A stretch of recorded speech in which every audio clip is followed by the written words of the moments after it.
Welcome to my YouTube channel Vikas Sir Accountancy and Research. Today I am going to discuss with you the methods of valuation of goodwill.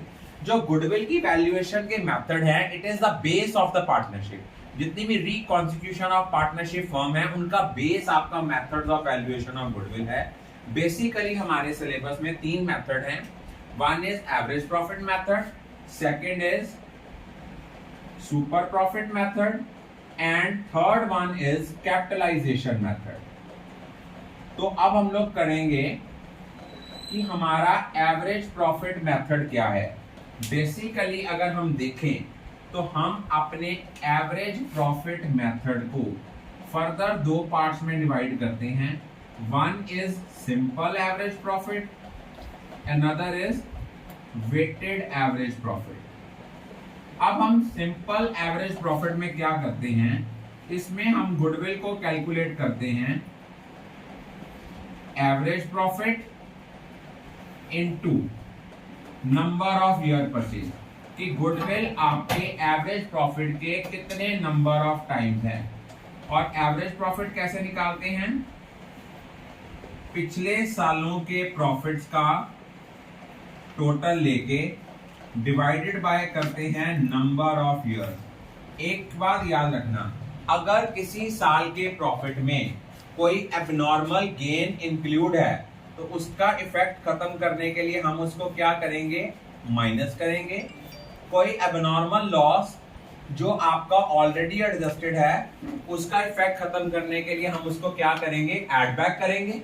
अगर कोई partners remuneration है, हम उसको minus करेंगे. कोई expenses आपने इंकर किए हैं लेकिन हमने उनको चार्ज नहीं किया, उसको भी हम क्या करेंगे, माइनस करेंगे. अब हमारे पास प्रॉब्लम क्या आती है कि कई बार कुछ ऐसी हम एडजस्टमेंट्स की होती हैं पास्ट में, जैसे हमने क्लोजिंग स्टॉक को ओवर वैल्यू कर दिया. अगर हमारा क्लोजिंग स्टॉक ओवर वैल्यूड है, इट मींस हमारी प्रॉफिट एंड लॉस की क्रेडिट साइड ज्यादा है. क्रेडिट साइड ज्यादा होने का मतलब क्या है, प्रॉफिट इंक्रीज है. उसका इफेक्ट खत्म करने के लिए प्रॉफिट को क्या करना पड़ेगा, कम करना पड़ेगा. अगर हमारा over valuation of closing stock है, उसको हम क्या करेंगे, माइनस करेंगे. अब ये ओवर वैल्यू, इस साल का क्लोजिंग अगले साल का क्या बन जाएगा, ओपनिंग. तो अगर हमारा over valuation of opening stock होगा, उसको हम क्या करेंगे, ऐड करेंगे. और अगर आपका क्लोजिंग स्टॉक अंडर वैल्यूड है, अगर हमने क्लोजिंग स्टॉक अंडर वैल्यू किया हुआ है, उस केस में under valuation of closing stock को हम प्लस करेंगे.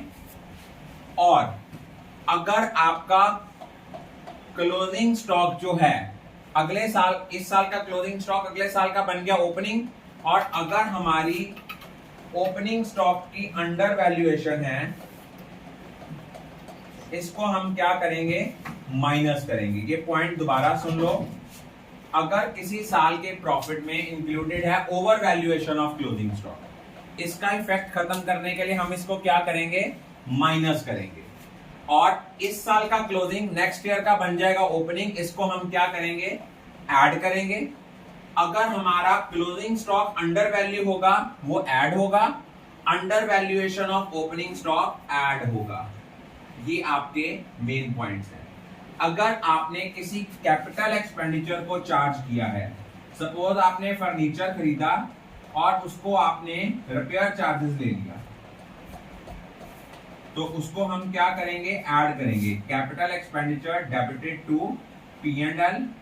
हाँ, उनके ऊपर जो डेप्रिसिएशन है वो हम क्या करेंगे, माइनस करेंगे.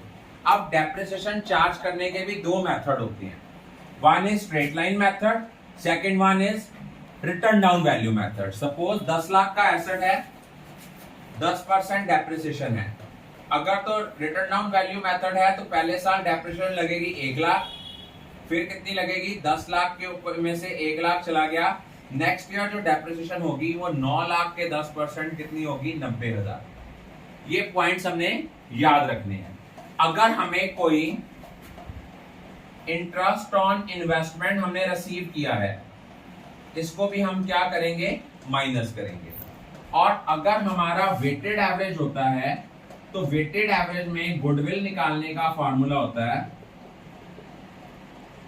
ध्यान से समझना, weighted average into number of years purchase. और एक चीज याद रखना, वेटेड एवरेज हम कैसे निकालते हैं, वेटेड एवरेज निकालने का फॉर्मूला होता है, सपोज आपको प्रॉफिट दिए हैं डिफरेंट डिफरेंट ईयर्स के, वेट दिए हैं, हमने इनका वेटेड प्रॉफिट्स निकालने हैं, वो कैसे निकलेंगे, इन दोनों को मल्टीप्लाई करके। और वेटेड एवरेज हम कैसे निकालते हैं, total of weighted product, weighted profits divided by sum of weights. Weights mean just like frequency. और सुपर प्रॉफिट मेथड के अंदर हम गुडविल को कैलकुलेट करते हैं। गुडविल का फॉर्मूला होता है कैलकुलेट करने का, super profit into number of years purchase, कि आपकी गुडविल आपके सुपर प्रॉफिट के कितने नंबर ऑफ टाइम्स है। और सुपर प्रॉफिट कैसे निकलता है, सुपर प्रॉफिट का फॉर्मूला होता है actual profit minus normal profit. अब आपके माइंड में आएगा सर हम नॉर्मल प्रॉफिट कैसे कैलकुलेट करेंगे, तो इसको निकालने का फॉर्मूला होता है capital employed into normal rate of return over 100। अब आप कहोगे सर हम कैपिटल एम्प्लॉयड कैसे निकालेंगे, तो ये दो तरह की अप्रोचेस हैं, एसेट अप्रोच और लायबिलिटी अप्रोच। हमारे पास गुडविल की जो कैपिटल एम्प्लॉयड है उसको कैलकुलेट करने के हमारे पास दो तरह की अप्रोचेस हैं, one is asset approach, another one is liability approach. अब ये हमें सोचना है हमने किस अप्रोच को फॉलो करना है, एसेट अप्रोच को फॉलो करना है कि लायबिलिटी अप्रोच को फॉलो करना है। अगर तो क्वेश्चन में स्पेसिफिकली मेंशन्ड है फिर हमें वही अप्रोच जो है वो फॉलो करनी पड़ेगी।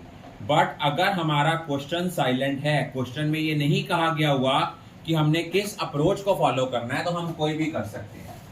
अब मान लो सपोज मैंने ये एवरेज प्रॉफिट वाला मैं इरेज कर देता हूं, दोबारा मैं आपके साथ डिटेल में डिस्कस कर रहा हूं कि आपका कैपिटल एम्प्लॉयड की जो दो अप्रोचेस हैं वो क्या हैं। कैपिटल एम्प्लॉयड की जो आपकी अप्रोच है, एक है लायबिलिटी अप्रोच, एक है एसेट अप्रोच। अगर आपकी लायबिलिटी अप्रोच होगी, इसमें हम लेंगे all assets except goodwill, fictitious assets and non trade investments. Non trade investments को हम क्या करेंगे, माइनस करेंगे, और इनमें से आउटसाइड लायबिलिटीज हम माइनस कर देंगे।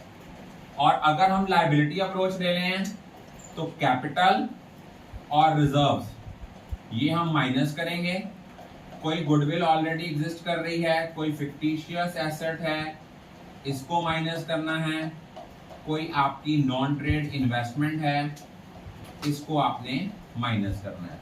और अगर हम कैपिटलाइजेशन मेथड ले रहे हैं, इसमें भी दो अप्रोचेस हैं, कैपिटलाइजेशन ऑफ सुपर प्रॉफिट। इस मेथड के अंदर गुडविल कैलकुलेट करने का फॉर्मूला होता है super profit multiply by 100 over expected rate of return.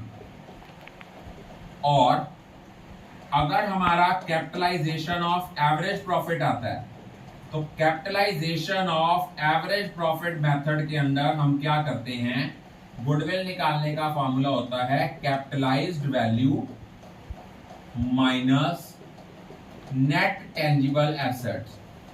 अब आप कहोगे सर हम कैपिटलाइज्ड वैल्यू कैसे निकालेंगे, कैपिटलाइज्ड वैल्यू निकलेगी average profit into 100 over expected rate of return. और नेट टेंजिबल एसेट की वैल्यू वैसे निकालेंगे जैसे हम कैपिटल एम्प्लॉयड को कैलकुलेट करते थे। I think all of you are clear about it.